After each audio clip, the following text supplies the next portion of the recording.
Assalamualaikum warahmatullahi wabarakatuh. Kita ketemu lagi untuk perkuliahan dinamika fluida. Pada kesempatan kali ini kita akan membahas mengenai sistem koloid.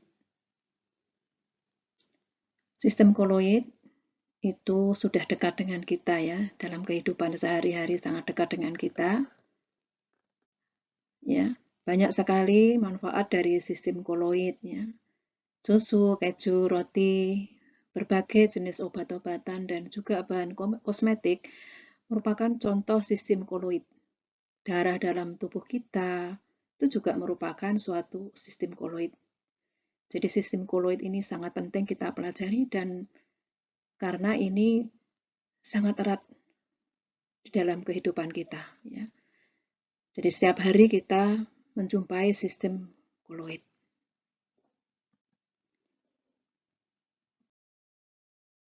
Baik, sebelum kita memahami mengenai apa itu sistem koloid, kita bahas dulu mengenai sistem dispersi. Apa itu sistem dispersi? Ya, dispersi adalah penyebaran yang merata dari dua buah fasa. Ya, dua buah fasa itu yang pertama adalah fase zat yang didispersikan atau zat terlarut, dikenal juga dalam istilah fase terdispersi, fase tersebar berarti begitu ya, atau fase dalam. Yang kedua adalah fase pendispersi atau zat pelarutnya. Dikenal juga dengan istilah medium pendispersi atau fasa luar. Jadi pemahaman untuk sistem dispersi ini penting untuk memahami nanti keseluruhan dari sistem koloid itu nanti seperti apa. Nah, dalam sistem dispersi itu ada 3 yang perlu kita ketahui, yaitu yang pertama adalah larutan sejati, suspensi, dan koloid. Ya. Tentu Anda sudah mengetahui bukan apa itu larutan sejati, suspensi, dan koloid. Nah, mungkin dari perbedaannya saja ya. Jadi dari bentuk campuran untuk larutan itu homogen, jadi tidak dapat dibedakan baik dengan mata maupun dengan alat ya. Mana itu yang terdispersi, mana itu yang pendispersinya. Kemudian kalau koloid itu tampaknya homogen, ya, tapi sebenarnya heterogen ya. Tapi tampaknya oleh mata telanjang kita itu homogen. Kalau suspensi jelas kelihatan ya, itu adalah sistem yang heterogen, yang kita bisa melihat perbedaan mana fase terdispersi maupun fase pendispersi. Jadi di sini koloid ini berarti merupakan campuran ya yang keadaannya itu berada di antara larutan dan suspensi. Ya, itulah koloid ya. Jadi koloid itu di antara larutan yang homogen tadi dan suspensi yang heterogen. Ini di tengah-tengahnya. Ditinjau dari kestabilannya, ya, larutan itu stabil. Jadi di sini antara fase terdispersi dan pendispersi itu cukup stabil, tidak bisa diganggu begitu ya. Sementara kalau suspensi tidak stabil, ya, langsung terjadi pengendapan mungkin gitu ya. Dan koloid ini bersifat stabil, jadi dia tidak akan mengendap kalau dibiarkan lama. Ya, jadi sama-sama stabil. Nah, perbedaannya apa? Nanti kita akan lihat dari sifat-sifat koloid itu. Nah, kemudian kalau diamati dengan mikroskop ya, untuk larutan itu homogen, suspensi heterogen, dan koloid heterogen. Jadi tadi walaupun kelihatan di mata itu antara larutan dan koloid itu sama-sama homogen, namun ketika diamati dengan mikroskop, ya, mikroskop yang cukup canggih begitu. Misalnya mikroskop elektron, maka nanti partikel-partikelnya akan kelihatan. Ya. Kalau heterogen, kalau suspensi jelas ya heterogen, kelihatan ya. Kemudian dari jumlah fasanya, ya kalau larutan satu fasa, suspensi dua fasa, koloid juga dua fasa. Ya. Jadi kalau dilihat dengan mikroskop, ya mikroskop elektron akan terlihat dua fasa. Kalau larutan nanti hanya satu. Kemudian dari sistem dispersinya, kalau larutan molekular, ya, jadi yang terdispersi itu adalah molekul-molekul atau mungkin ion-ionnya ya. Kemudian kalau koloid itu adalah suatu padatan yang sangat halus ya, dan suspensi itu padatan kasar. Kemudian kalau dengan penyaringan, larutan tidak dapat disaring. Suspensi jelas dapat bisa disaring ya. Kemudian kalau koloid tidak dapat disaring dengan penyaring biasa, namun bisa disaring dengan kertas saring ultra ya. Jadi di sini memang koloid itu ya ukurannya ya itu sangat-sangat kecil gitu ya ukuran partikelnya. Kemudian dari ukurannya tadi ya kalau larutan kurang dari 1 nanometer, suspensi lebih dari 100 nanometer ya. Kalau koloid itu antara 1 sampai 100 nanometer. Jadi kalau kita memiliki suatu partikel dengan ukuran misalnya 50 nanometer, kemudian itu didistribusikan di dalam suatu pelarut dan dia bersifat stabil di situ, maka dikatakan bahwa sistem itu adalah sistem koloid. Ya. Jadi nanti kalau ini ya untuk ukuran antara 1 sampai 100 nanometer ini bisa dilihat nanti dengan menggunakan mikroskop ultra. Nah, secara ringkas mungkin bisa dilihat di sini untuk larutan, koloid, dan suspensi. Ya. Pengelompokan sistem koloid ya, berdasarkan pada fase terdispersi dan medium berdispersinya, maka di sini ada 8 sistem koloid. Ya. Yang pertama adalah sol padat. Ya, sol padat itu fase terdispersinya padat, pendispersinya padat. Kemudian emulsi padat, fase terdispersinya cair, fase atau medium pendispersinya adalah padat. Kemudian kalau yang terdispersi itu gas, ya, kemudian sebagai medium pendispersinya itu padat, maka disebut busa padat. Kemudian ada sol cair, ya, sol cair itu padat yang terdispersi di dalam cair. Kemudian kalau cair terdispersi dalam cair namanya emulsi. Kemudian kalau padat terdispersi dalam cair namanya buih. Lalu padat yang terdispersi dalam gas namanya aerosol padat.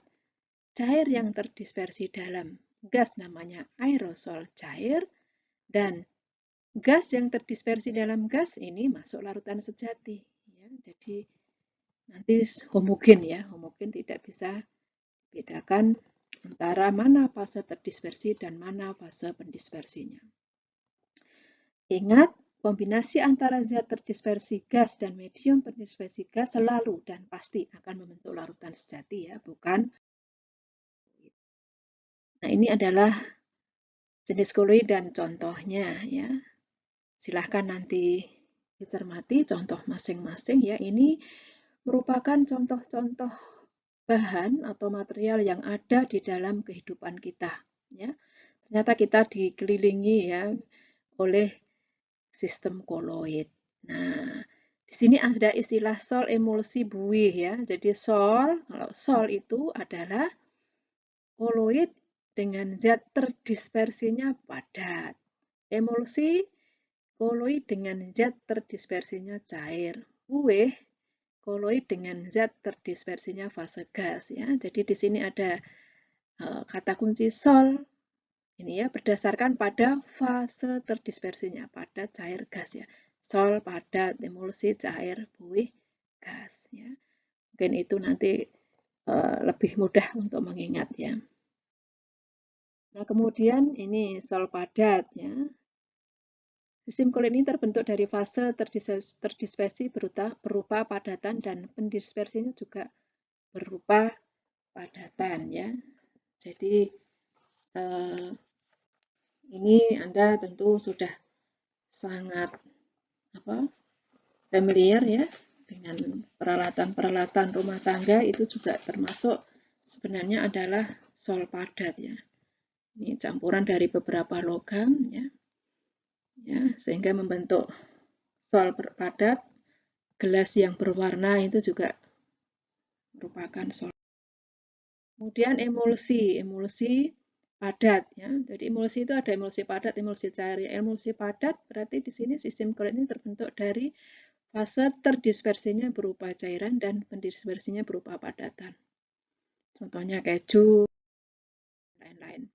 Kemudian busa padat ya. Sistem koloid ini terbentuk dari fase terdispersi berupa gas dan fase pendispersinya berupa padatan. Ini contohnya adalah busa kasur gitu ya. Kemudian roti, ya, kemudian batu apung.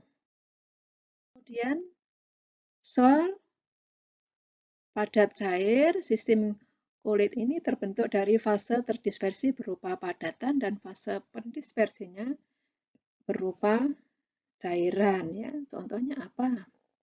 Ya, contohnya cat gitu ya. Kemudian emulsi cair-cair, sistem emulsi cair-cair ini adalah merupakan sistem koloid yang terbentuk dari fase terdispersinya berupa cair dan pendispersinya juga berupa cair. Contohnya apa? Susu, santan, ya, nah, mayones mungkin ya, mungkin ada sabun ya. Kemudian buih atau busa, jadi sistem koloid ini terbentuk dari fase terdispersi berupa gas dan pendispersinya berupa cairan. Ini ya buih sabun itu ya. Dan di sini ada aerosol padat ya. Sistem koloid ini terbentuk dari fase terdispersi berupa padatan dan fase pendispersinya berupa gas ya. Jadi ini ya, misalnya apa ini? Ya asap ya. Kemudian aerosol ya, sistem koloid yang terbentuk dari fase terdispersi berupa cairan dan fase pendispersinya berupa gas ini ya. Ya, aerosol ini termasuknya. Ya, minyak wangi yang disemprotkan itu adalah aerosol ya. Ya, kemudian ini ya awan, kabut ya, itu semuanya adalah. Kemudian dalam sistem koloid ya itu ada sifat-sifat dari koloid. Yang pertama adalah gerak Brown. Gerak Brown itu merupakan gerak acak atau siksak dari partikel koloid. Gerakan ini merupakan gerakan yang tidak beraturan, terjadi karena adanya tumpukan antara partikel medium pendispersi dan partikel zat yang terdispersi. Ya. Jadi dengan adanya gerakan ini, maka koloid itu bersifat stabil ya. Ya, kestabilan ini dipengaruhi oleh gerak Brown ini. Kemudian yang kedua adalah efek Tyndall. Efek Tyndall adalah efek penghamburan cahaya oleh partikel koloid. Jadi Anda bisa melihat berkas cahaya ya ketika sinar matahari ya melewati ini ya, contohnya melewati dahan-dahan ini ya. Kenapa seperti ini? Karena di sini ada sistem koloid, mungkin ada kabut atau asap ya yang itu nanti akan menghamburkan cahaya. Kemudian efek Tyndall ini juga bisa kita lihat ya dengan memberikan sinar pada sistem koloid. Kalau diberikan sinar pada sistem koloid, maka nanti berkasnya akan terlihat ya, ini berkasnya terlihat. Kalau ini untuk larutan tidak terlihat berkas cahayanya, jadi tidak ada penghamburan cahaya. Kemudian ya adanya efek tindal ini ya kita bisa menjelaskan mengapa langit berwarna biru di siang hari dan berwarna merah jingga di sore hari. Coba nanti dicari ya jawabannya kenapa seperti itu. Kemudian untuk sifat yang lain adalah adsorpsi, yaitu di sini partikel koloid mampu menyerap molekul netral atau ion pada permukaannya ya. Nah, jadi di sini partikel koloid ini akan menyerap ya ion-ion pada bagian permukaannya. Kalau yang diserap itu ion negatif, nanti partikelnya berarti bermuatan jadi negatif. Kalau yang diserap itu positif, nanti bisa positif. Kalau netral berarti ya netral gitu ya. Jadi ini kemampuan dari sistem koloid. Kemudian sifat yang lain adalah elektroforesis. Jadi di sini sistem koloid itu karena bermuatan sehingga nanti bisa dipisahkan dengan menggunakan metode elektroforesis. Jadi nanti koloid yang bermuatan positif akan menuju kutub negatif, yang bermuatan negatif akan menuju kutub positif. Ya, ini adalah sistem elektroforesis. Ya. Kemudian selanjutnya adalah koagulasi. Koagulasi adalah penggumpalan partikel koloid karena rusaknya stabilitas sistem.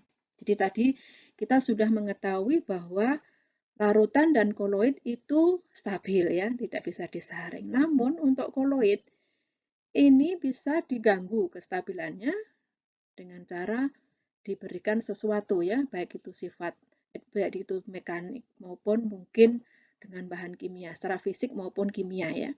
Nah, rusaknya stabilitas sistem ini menyebabkan terjadinya koagulasi, misalnya dengan pemanasan atau pendinginan, penambahan elektrolit, penggabungan koloid yang berbeda muatan, ataupun mungkin proses elektroforesis. Ini yang nanti akan merusak sistem atau stabilitas dari koloid. Kemudian di sini contoh ya, contoh koagulasi dalam kehidupan sehari-hari untuk pembentukan delta di sungai ya, delta sungai di laut ya, di muara laut ya. Kemudian ada juga untuk pembuatan tahu itu juga melibatkan gangguan sistem koloid dari tahu ya, koloid tahu. Kemudian karena adanya bahan tertentu sehingga terjadi penggumpalan.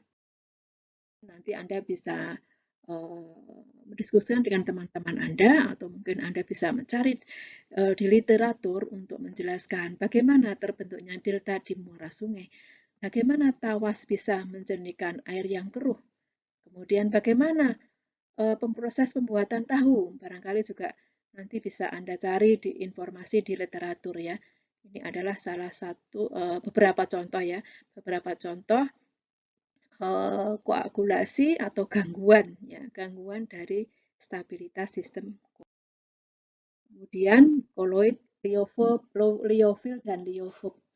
Koloid liofil adalah koloid yang di dalamnya terdapat gaya tarik-menarik cukup kuat antara zat terdispersi dengan medium pendispersi, liofil ya.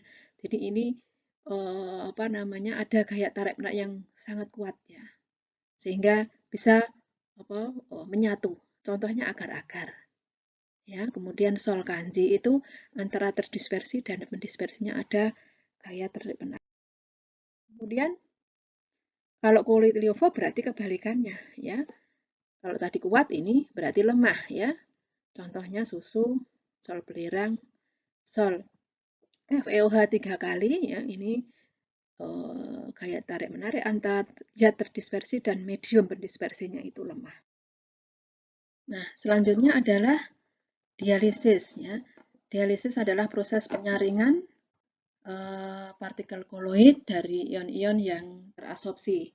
Jadi di sini dialisis merupakan proses pemisahan ion dari koloid dengan model difusi lewat pori-pori selaput semi permeabel.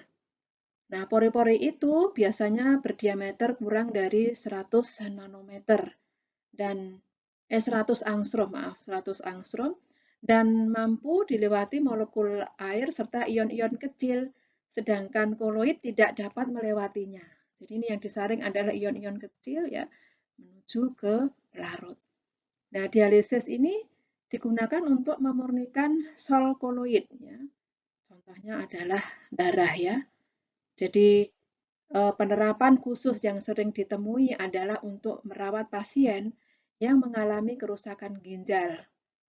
Nah, fungsi ginjal yang paling pokok adalah membuang sisa metabolisme tubuh, misalnya urea, kreatin, dari dalam darah. Jadi kegagalan dalam membuang sisa ini akan mengakibatkan kematian atau keracunan ya. Nah, beberapa orang menggunakan perawatan dialisis secara teratur dalam waktu yang lama, bahkan bertahun-tahun, bahkan seumur hidupnya, karena kegagalan ginjal dalam menyaring darah ya.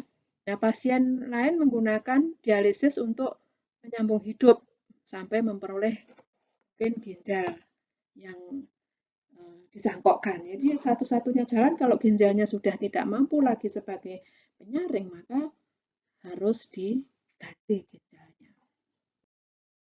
Kemudian untuk pembuatan koloid, jadi di sini ada dua pendekatan ini ya. Jadi di sini nanti ini koloid, ada yang dari larutan ke koloid, ya, dari suspensi ke koloid ya. Nah, kalau dari larutan ke koloid itu disebut kondensasi, kalau dari suspensi ke koloid itu disebut metode dispersi. Ya. Jadi ada metode kondensasi, metode dispersi. Untuk cara atau metode kondensasi itu contohnya adalah dengan reaksi redoks, pembentukan sol belerang. Jadi di sini dengan mereaksikan H2S dan SO2 nanti akan terbentuk padatan dari belerang yang terdispersi di dalam air sehingga terbentuklah sistem sol belerang. Kemudian membentukkan sol emas ya. Jadi mereaksikan antara AuCl3 dan FeSO4 nanti akan terbentuk padatan emas yang terdispersi di dalam air ya. Kemudian ada dengan cara metode reaksi hidrolisis. Ini untuk pembuatan sol AlOH 3 kali dengan cara mereaksikan AlCl3 dan H2O. Jadi kalau AlCl3 dicampurkan dengan H2O maka nanti akan terbentuk sol ya, sol AlOH 3 kali. Demikian juga untuk sol FeOH 3 kali. Kalau di sini FeCl3 nanti dilarutkan dalam air ya, maka nanti akan terbentuk sol ya, sol FeOH 3 kali. Kemudian cara kondensasi ini juga dengan cara reaksi penggaraman ya. Penggaraman berarti di sini pembentukan garam ya.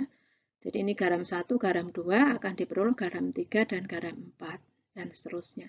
Kemudian reaksi penjenuhan larutan ya. Jadi ke dalam larutan jenuh kalium asetat dalam air ditambahkan alkohol, maka akan terbentuk koloid berupa gel ya. Itu juga bisa ya. Ini adalah cara kondensasi ya. Jadi di sini kondensasi itu penggabungan ya antara molekul satu dengan molekul yang lain ya. Cara dispersi yang pertama itu adalah cara mekanik. Jadi koloid ini dibuat dengan cara penggerusan partikel yang akan dibuat koloid. Jadi di sini untuk mekanik itu mengubah partikel dalam bentuk dalam ukuran besar, kemudian dipotong-potong-potong-potong atau dibuat ukurannya menjadi lebih kecil gitu ya. Mungkin dengan penggilingan, pemotongan, dan lain-lain, sehingga nanti diperoleh butiran dengan ukuran koloid. Ya. Nah, ukuran koloid itu berapa tadi? Oh ya, jadi sekitar 1-100 nanometer. Ya. Kemudian cara busur Bredig, ya, ini digunakan untuk pembuatan sol logam. Jadi untuk cara busur Bredig, ini logam yang akan dibuat ya itu dijadikan sebagai elektrode, kemudian dicelupkan di dalam medium pendispersi dan diberi aliran listrik di antara elektrodanya. Ya, karena diberi aliran listrik, nanti atom-atom logam akan terlempar ke dalam medium pendispersi. Selanjutnya, atom-atom itu akan mengalami kondensasi sehingga membentuk sistem koloid. Ya. Peptisasi di sini dapat diubah menjadi partikel koloid dengan bantuan pempeptisasi atau zat pemecah. Jadi, pembuatan koloid dengan cara peptisasi dilakukan dengan memecah butiran-butiran kasar dari suatu endapan dengan bantuan suatu pemecah. Ya, zat pempeptisasi ini akan memecah partikel-partikel kasar menjadi butiran-butiran berukuran koloid. Ya, jadi di sini istilah zat pempeptisasi dikaitkan dengan istilah peptonisasi, yaitu proses pemecahan protein yang dikatalisis oleh enzim pepsin, misalnya agar-agar dipeptisasi oleh air. Ya, kemudian homogenisasi, ya, di sini mirip dengan cara mekanik, ya. Pada homogenisasi, emulsi yang terbentuk dimasukkan ke dalam alat homogenizer, ya. Jadi di sini pembuatan koloid dengan homogenisasi ini dilakukan dengan mesin khusus, ya. Misalnya pembuatan susu kental manis yang bebas kasein dan pembuatan obat, ya. Susu kental manis itu dibuat dengan mencampurkan serbuk susu skim ke dalam air di dalam mesin homogenisasi. Akibatnya partikel-partikel susu akan berubah menjadi seukuran dengan partikel koloid, ya. Demikian juga untuk pembuatan emulsi obat, ya, yang ada di pabrik, ya. Itu juga menggunakan alat homogenisasi, ya. Jadi di sini ada alat khususnya. Kemudian koloid sangat bermanfaat bagi kita semuanya, ya. Kita tidak bisa lepas, hidup kita tidak bisa lepas dengan koloid, ya. Namun demikian, koloid juga memiliki dampak negatif. Coba nanti dicari apa dampak negatif dari koloid di lingkungan kita. Silakan nanti didiskusikan dengan teman-teman Anda atau mungkin mencari literatur. Ya, silahkan membaca buku untuk memperjelas apa yang sudah saya sampaikan. Kalau masih ada pertanyaan, silahkan nanti ditanyakan di kelas, ya. Baiklah, saya akhiri sampai di sini untuk penjelasan sistem koloid. Semoga Anda semuanya memahami, ya. Saya akhiri, kalau ada kekurangan, mohon dimaafkan. Assalamualaikum warahmatullahi wabarakatuh.